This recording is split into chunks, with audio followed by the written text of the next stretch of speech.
Hello everyone, welcome back to the run academy. तो देखिए, already हमने चैप्टर 7 जिसका नाम है मेटलर्जी, उसके पार्ट डी की थ्योरी डिस्कस कर ली है।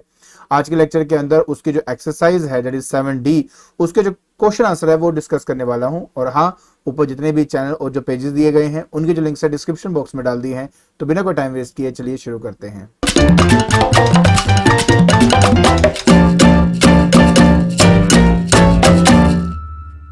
तो देखिए, हमें जो शुरुआत करनी है वो हमारा सबसे पहले क्वेश्चन के साथ है। पहले मैं एक बात आपको अच्छे से यहाँ पे क्लियर कर दूं कि यहाँ पर कुल मिला के आपके 10 क्वेश्चन दिए गए हैं और उनमें कई सारे सब पार्ट्स हैं जो हमने यहाँ पे डिस्कस करने हैं। बट बात सिर्फ इतनी है कि जो पर्टिकुलर आपके सिलेबस का है वो तो मैं उन क्वेश्चन के आंसर तो दूंगा ही दूंगा, लेकिन जो पर्टिकुलर आपके सिलेबस के नहीं है, मतलब जो क्वेश्चन यहाँ पे दिए गए हैं उनको स्किप करने के बजाय मैंने सारे क्वेश्चनों के आंसर यहाँ पे दे दिए हैं। ठीक है, चलिए बाकी मैं आपको साथ साथ समझाता जाऊंगा जिससे आपको और क्लैरिटी होती जाएगी। देखिए, सबसे पहले हमारे पास आता है कि एक्सप्लेन द फॉलोइंग। कहता है zinc is used to cover iron so as to prevent rusting of iron, why. देखिए, सिंपल सी बात यह है कि अगर मैं एक आयरन की बात करता हूं तो हवा और पानी के प्रेजेंस में ये आपका रस्ट जो है इसके ऊपर जमना शुरू हो जाता है, एंड वो जो रस्ट है वो आयरन को खत्म करना शुरू कर देता है, उसको क्रोड करना शुरू कर देता है। इसके लिए हम कभी कभी क्या करते हैं कि जो आयरन होता है उसके ऊपर जिंक की कोटिंग कर देते हैं। अब ऐसा नहीं है कि जिंक की ऑक्सीडेशन नहीं होती, बिल्कुल होती है, बट उस ऑक्सीडेशन की वजह से, जैसे जिंक है ऑक्सीजन से मिलेगा तो जिंक ऑक्साइड बन जाएगा आपका, तो उसकी एक लेयर जम जाती है मेरे आयरन के ऊपर और वो मेरे आयरन को क्रोड होने से बचाती है, मतलब रस्ट लगने से बचाती है। तो आपके पहले क्वेश्चन का आंसर भी कुछ हमारा इस तरह का ही होगा। तो देखिए, सबसे पहले आपसे बोला जा रहा है कि यहां पे देखिए, ध्यान से पढ़ना। कहते हैं कि zinc is electropositive metal then iron, ठीक है, get oxidized and save iron. Also zinc forms the protective layer of zinc oxide on iron. जैसे मैंने आपको कहा कि ऑक्सीडेशन का मतलब क्या होता है, एडिशन ऑफ ऑक्सीजन, तो यहां पे जिंक ऑक्साइड बन गया आपका। दिस लेयर इज स्टिकी, ठीक है, impervious in nature and protects the iron metal underneath from rusting. तो ये ऑलरेडी मैंने आपको सारी बातें बता दी हैं। बी पार्ट में आता है कि in construction work why is alloy of aluminium, या हाँ, एलॉय ऑफ एल्यूमिनियम जो है वो हमारे पास दैट इज डुरालियम, नहीं डुरालुमिन, एक तो नाम भी बड़े अजीब है इसके। सो डुरालुमिन जो है वो यूज किया जाता है rather than the pure aluminium. ऐसा क्यों? देखिए, मैं आपको पढ़ के बता देता हूँ। नंबर वन तो ये है कि ऑब्वियस है कि जो डुरालुमिन है वो आपका लाइटर है और स्ट्रॉन्गर है। एल्यूमिनियम जो है वो इतना स्ट्रॉन्ग नहीं होता, थोड़ा लाइट होता है नेचर के अंदर। दूसरा ये कि ये जो एलॉय है ये मॉइस्ट एयर से इतना इफेक्ट नहीं होता जितना एल्यूमिनियम हो जाता है। इसके अलावा एल्यूमिनियम जो है उसमें कोरोजन टेक प्लेस कर जाती है, लेकिन जो इसका एलॉय है वो कोरोजन रेजिस्टेंट होता है, इसलिए हम इसका इस्तेमाल करते हैं। देखिए, अब हमारे पास सेकंड क्वेश्चन आता है। कहते हैं कि व्हाट इज एलॉय। बहुत सिंपल है। सबसे पहले एलॉय ना एक होमोजीनियस मिक्सचर है। होमोजीनियस का मतलब होता है जिसकी प्रॉपर्टी एक जैसी हो throughout the whole body, जिसके अंदर दो या दो से ज्यादा मेटल या दो आपके मेटल होने चाहिए, एक नॉन मेटल आप ले लीजिए, इनको मिक्स कर दीजिए, तो जो चीज आपके पास बन के आएगी उसको हम एलॉय कहते हैं। अब सवाल दूसरा ये है कि how do the property of N alloy differ from its constituents. Of course differ होता है।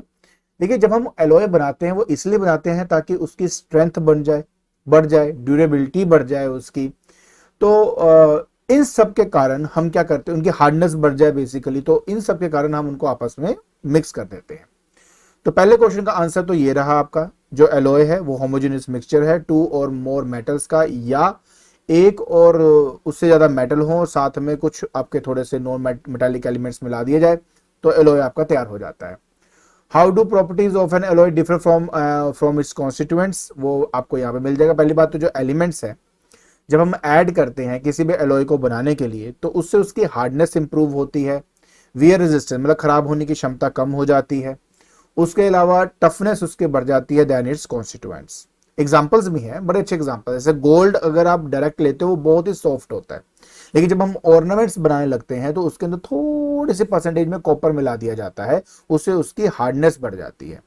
उसी तरह अगर मैं थोड़े से परसेंटेज में मोलिब्डेनम को अगर मैं जो ऐड कर दूं मेरे स्टील के अंदर, तो उससे स्टील की जो टफनेस है उसमें इफेक्ट पड़ता है, साथ में वियर रेजिस्टेंस, मतलब जल्दी खराब नहीं होता आपका, बार बार इसको यूज करने से वो जल्दी खराब नहीं होता आपका।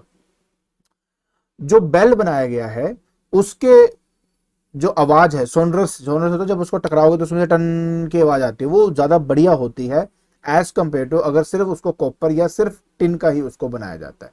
तो कहने का मतलब ये होता है कि जब हम कोई ऑयल को, एलॉय को जब हम बनाते हैं, तो उस कंडीशन के अंदर उसके जो हार्डनेस होती है, उसके वियर रेजिस्टेंस की प्रॉपर्टी होती है, टफनेस होती है, उन सब में इंक्रीज आता है, जिसकी वजह से हम उनका इस्तेमाल करते हैं as compare to their constituents. Question number 3 आता है कि both brass and bronze contains copper as a major constituent. बिल्कुल, बाकी कौन से एलिमेंट प्रेजेंट है? आप देखिए, ये हमने हमारे सिलेबस में ये हमने पढ़ा हुआ है। कहते हैं other metal in brass is zinc, brass में हमारा जिंक होता है, और अगर मैं ब्रॉन्ज की बात करूं उसमें टिन भी ऐड होता है, मतलब टिन एंड जिंक इसका सही आंसर है। नेम एन एलॉय ऑफ, अच्छा, aluminium that is used in aircraft जो है कंस्ट्रक्शन, एक lead use in electric wiring और इलेक्ट्रिक वर्क, यही तो सोल्डरिंग हो गया, कॉपर का इलेक्ट्रिकल, ब्रास हो गया, जिंक का भी ब्रास हो गया, और वो था हमारा दैट इज डुरालुमिन। आप इसका जो है इस्तेमाल करके, मतलब ये आपके आंसर्स हैं, आराम से आप देख सकते हैं। अब हम बात करने की व्हाट इज एन एमलगम। अब एमलगम क्या चीज होती है? बहुत सिंपल सी बात बताऊंगा। सबसे पहले ऑफ कोर्स ये एक एलॉय है मेरे मरकुरी का, एक ऐसा एलॉय जिसके अंदर मरकुरी के अंदर हम कुछ और जो मेटल्स हैं उनको ऐड करते हैं, जैसे कि आप चाहें तो उसके अंदर जिंक, गोल्ड, सिल्वर या सोडियम इसमें ऐड कर सकते हो। ऐसे अगर सोडियम कर देंगे, सोडियम एमलगम कह देंगे हम उसको। तो कहने का मतलब ये है कि इनमें ये सब ऐड किया जाता है एज ए मेटल, और इसी के अंदर हम चाहें तो नॉन मेटल भी ऐड करके डिफरेंट एलॉयज बना सकते हैं। पहले तो ये पता होना चाहिए। Stated is use with an example, बहुत सिंपल है। एक डेंटल एमलगम के बारे में बताना चाहूंगा। जो डेंटल एमलगम होता है वो एक्चुअली मिक्सचर होता है मेरे मरकुरी का, और उस मरकुरी के अंदर डला होता है हमारा सिल्वर टिन का एलॉय। और आप देख सकते हो कि अगर दांतों में कैविटी तो हो तो उस कैविटी को भरने के लिए इसी एलॉय का हम इस्तेमाल कर लेते हैं। फिर आता है state the two properties of brass that render it more useful for some purpose than its components. Of course सबसे पहले तो सिंपल सी बात है यार, ये मैलेबल और डक्टाइल हो जाता है आपका। दूसरा, क्रोजन इस पे नहीं लगती, तो इसलिए इसका हम इस्तेमाल करते हैं। ये दो प्रॉपर्टीज आप लिख सकते हो। A metal which forms a liquid alloy at ordinary temperature, वो हमारा सोडियम होता है। तो इसका ये सिलेबस में है, जो सेकंड वाला पार्ट है ये सिलेबस में नहीं था, तो बट फिर भी मैंने आपको आंसर दे दिया। Name the constituents of that is duralumin. मुझे ये है कि इतना बोल बोल के वैसे याद हो जाएगा आपका। Then solder, then bronze and brass. देखिए अब सिंपल सी बात है, मैं इसके बारे में ऑलरेडी अपनी वीडियो में अच्छे से बता चुका हूँ, इनके कॉम्पोजिशंस के बारे में। एक बार आप यहाँ पे भी इसको देख लीजिए अच्छे से। जब आप देखेंगे you will get to know that कि कौन कौन से कंपोनेंट्स हैं, कितने परसेंटेज में है, ये आपको याद होना चाहिए, ये आपसे पूछा जा सकता है। ठीक है, फिर आता है name the following. A metal which is liquid at room temperature, Mercury. A metal which is always present in amalgam, मैंने आपको ऑलरेडी बताया कि इसमें मर्कुरी को मेन कंपोनेंट रखा गया है। The process of heating an ore to a high temperature in the presence of oxygen, उसको रोस्टिंग कहते हैं अपना। The compound formed by the reaction between the calcium oxide and silica, उसको slag बोला जाता है। A compound which is added to lower the fusion temperature of the electrolytic bath in the extraction of aluminium, ये हमने cryolite के बारे में पढ़ा हुआ है। ये ना एक्चुअली पिछले पार्ट के साथ लिंक्ड है एक्चुअली। ये name an allotrope of non metal that allows electricity to pass through. Of course जब हम कार्बन के एलोट्रोप्स के बारे में बात करते हैं तो उसमें ग्रेफाइट सबसे बड़ा नाम आता है, जिसके अंदर जो इलेक्ट्रिसिटी कंडक्ट करने में हमारी हेल्प करता है। So, देखो अब आपका सवाल यह है कि brass is an alloy of copper and tin. नहीं, मैंने आपको बताया था इसमें कॉपर एंड जिंक जो है वो आपको मिलता है। Steel is an alloy of iron and उसके अंदर कार्बन डाला जाता था, तो कार्बन इसका पार्ट बनेगा। The reason for using aluminium in the alloy duralumin is, ये ब्रिटल लाइट होता है, इसमें लाइटनेस डालता है, तभी तो एयरक्राफ्ट के अंदर हम इसका इस्तेमाल करते हैं ना।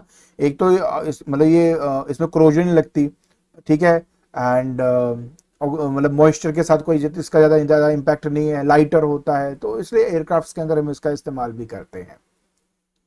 चलिए बात हम करने वाले हैं क्वेश्चन नंबर 10 की।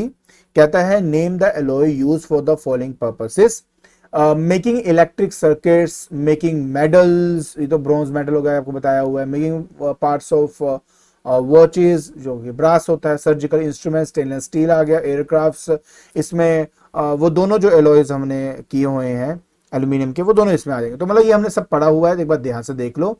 तो सबसे पहले मेकिंग इलेक्ट्रिक सर्किट्स में निक्रोम हमारा यूज हो जाता है, मेकिंग मेटल में ब्रोंज आ गया, ब्रास, ये सब बताया। तो फिर आपको मैंने ये बताया था ना, दैट इज डुरालुमिन और साथ में मैग्नीशियम। तो ये दो जो हैं ये हमारे एल्यूमिनियम के एलॉयज हैं, तो हम इनका इस्तेमाल करते हैं।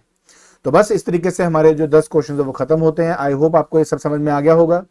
ठीक है, तो आज के लेक्चर के अंदर हमने एक्सरसाइज 7D के जो क्वेश्चन आंसर्स थे वो हमने डिस्कस कर लिया है। और अगर आपको ये वीडियो पसंद आती है तो please like it, share it and subscribe it. आज के लिए बस इतना ही। Thank you so much.